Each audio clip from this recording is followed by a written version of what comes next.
Strong competition continued on day two of the 2025 World Sailing Inclusion Championships in Musana, Oman, where athletes from around the world delivered exciting performances across four para sailing classes. At the RS Venture Connect course, Team Poland moved into the lead after a consistent showing, with Norway and Sweden close behind.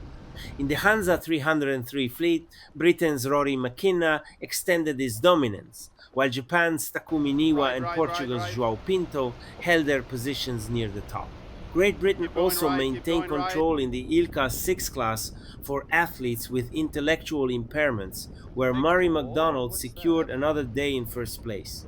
Meanwhile, the visually impaired Far East 28 RS fleet saw Britain's Lucy Hodges continue to lead, followed by Spain's Daniel Pitch. Athletes praised Oman's exceptional organization, accessibility, and world class facilities, reflecting the nation's readiness to host major global championships. With seven Omani sailors representing the sail free program, local participation remains strong. My name is Murray MacDonald and I am competing here at the World Sailing Inclusion Championships representing Great Britain, but I'm from the west coast of Scotland. I've been sailing pretty much all my life, but actively now for over 20 years. I'm on the autistic spectrum and sailing has really helped me with my confidence, my problem solving, my social skills. Three skills that people with autism struggle with on a daily basis, which has led me to create my own charity, Autism on the Water, in the UK, which provides free of charge sailing and boating to people with autism across the UK. So this is my first time in Oman. I'm very new to the world of inclusive sailing and parasailing personally. So the last year or so I've been struggling a lot with mental health and trying to fit in as an autistic individual within the sailing scene because, I run a charity which is great fun and stuff, but I've never, or at least for a very long time, not been able to enjoy sailing personally. And I like to do sailing in a world where I feel included, where I'm with people, whether they're physical or intellectually disabled. And thanks to my connection with my friend Hannah Stodel, who is just, the sport would not survive without her. She's got me involved in parasailing, so it's an absolute honour to be here in Oman. Beautiful sailing venue.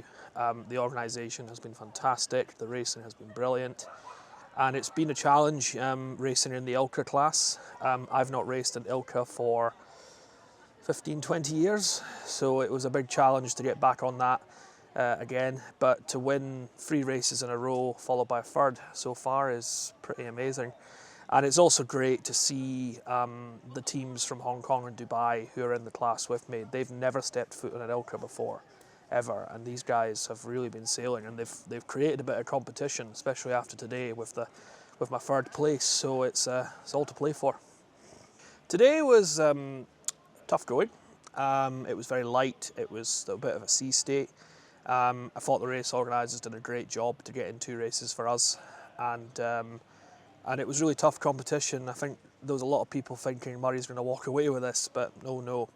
I had to really be on my game. So I won the first race, which I was thrilled about, but the second race had a bit of a bad start, so I had to work really hard to crawl back into third place. But it was great to see the team from Dubai get a race win, so congrats to them. But there's a long way to go yet. I suppose it should send the message and officialise the message that all of the classes have already been promoting all these years, which is it's just another class of boat. It's not about so much the people that are in it. Anybody can sail these boats. They're not just para boats. They're for everybody. So the message has always been inclusion, and this is a very official way to promote that.